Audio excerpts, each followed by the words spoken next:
شداد کے دور حکومت میں حضرت ہود علیہ السلام نبی تھے اور آپ ہمیشہ شداد کو ایمان کی دعوت دیتے تھے۔ ایک دن شداد نے پوچھا، اگر میں تمہارے کہنے پر ایمان لے آؤں تو تمہارا خدا مجھے اس کا کیا بدلہ دے گا؟ ہود علیہ السلام نے فرمایا، اللہ تعالیٰ تجھے جنت دے گا جس میں تو ہمیشہ کی زندگی بسر کرے گا۔ شداد نے حضرت ہود علیہ السلام سے جنت کے اوصاف دریافت کیے تو انہوں نے جنت کی خصوصیات بیان فرمائیں۔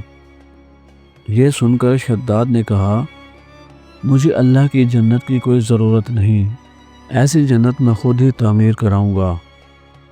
اس دن سے شداد کی مسلسل یہ کوشش رہی کہ وہ ایک ایسا شہر تعمیر کرے جو ہر لحاظ سے جنت کے مشابہ ہو۔ شداد نے اپنے بھانجے ضحاک کے پاس پیغام بھیجا اور اس وقت ضحاک کی ایران پر حکومت تھی۔ ضحاک سے کہا، تم جتنی زیادہ مقدار میں سونا چاندی روانہ کر سکتے ہو روانہ کرو۔ ضحاک جتنا سونا چاندی روانہ کر سکتا تھا اس نے روانہ کیا اور اطراف مملکت میں اس نے اپنے نمائندے روانہ کیے جو کہ بہت بڑی مقدار میں سونا چاندی جمع کر کے لائے۔ اس نے ماہرین تعمیرات کو اپنے ہاں بلایا۔ شداد نے جنت کے لیے ملک شام میں ایک صحت افزا مقام کا انتخاب کیا اور وہاں ایک مضبوط شہر پناہ تعمیر کرائی۔ اس کے درمیان اس نے سونے اور چاندی کا محل تعمیر کرایا۔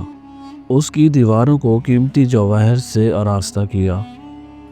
اس نے شہر کے درمیان میں ایک ایسی نہر بنائی جس کے پانی میں سنگریزوں کی بجائے جواہرات بہتے تھے، اور اس نے سونے کے خوبصورت درخت لگوائے جن کے خوشوں میں مشک و عنبر کو استعمال میں لایا گیا، اور جیسے ہی ہوا چلتی مشک و عنبر کی خوشبو پورے شہر میں پھیل جاتی۔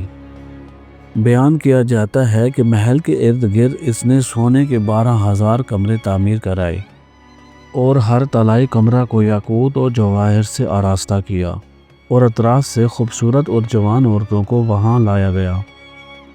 الغرض یہ عظیم الشان جنت نما شہر 500 سال میں مکمل ہوا اور شداد کو اس کی تکمیل کی اطلاع دی گئی۔ یہ اطلاع پاتے ہی اپنے ساتھ بہت بڑا لشکر لے کر اپنی جنت کی جانب روانہ ہوا۔ ابھی شہر سے ایک منزل کے فاصلے پر تھا کہ اس نے ایک ہرن کو دیکھا جس کے پاؤں چاندی اور سینگ سونے کے تھے۔ ہرن کو دیکھ کر شداد نے اسے پکڑنے کا فیصلہ کر لیا اور اسے پکڑنے کے لیے اس کے پیچھے اپنا گھوڑا لگایا۔ کچھ دیر بعد اپنے لشکر سے جدا ہو گیا۔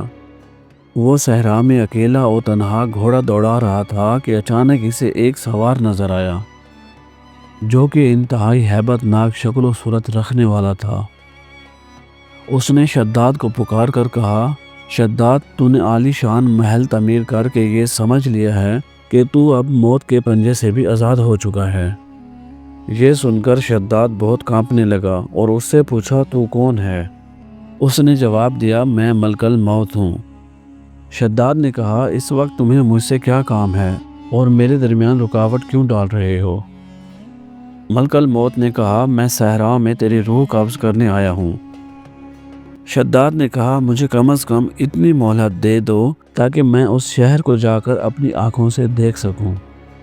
ملک الموت نے اجازت نہ دی، چنانچہ شداد گھوڑے سے گرا اور صحرا میں مر گیا، اور اس کے لشکر نے ایک آسمانی چنگھاڑ سنی تو پورے کا پورا لشکر ایک ہی جھٹکے میں ختم ہو گیا اور جنت جانے کی بجائے قبرستان چلا گیا۔ بیان کیا جاتا ہے کہ ایک دفعہ اللہ تعالیٰ نے عزرائیل سے پوچھا، روح قبض کرتے ہوئے کبھی تمہیں کسی پر ترس بھی آیا ہے؟ ملک الموت نے عرض کی، جی ہاں، 2 دفعہ مجھے بڑا ترس آیا ہے۔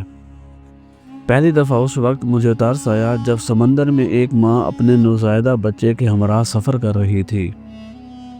سمندر میں طوفان آیا، کشتی ٹکڑے ٹکڑے ہو گئی۔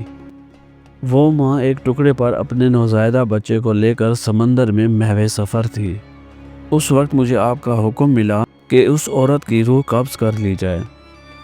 چنانچہ میں نے اس عورت کی روح قبض کر لی اور وہ بچہ اس تختہ پر اکیلا رہ گیا، اور وہ تختہ ایک جزیرے پر جا لگا۔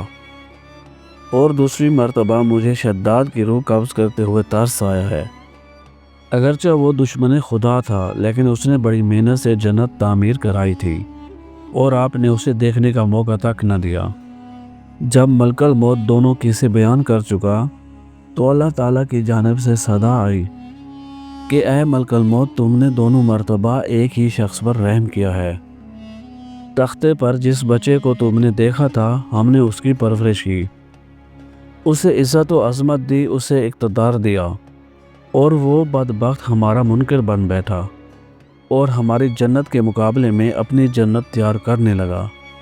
در حقیقت شداد ہی وہ نوزائیدہ بچہ تھا جس کی ماں کی تم نے روح قبض کی تھی۔ خدا کے انکار کا یہ نتیجہ تو دنیا میں ہے اور آخرت کا عذاب اس سے کہیں زیادہ ہے۔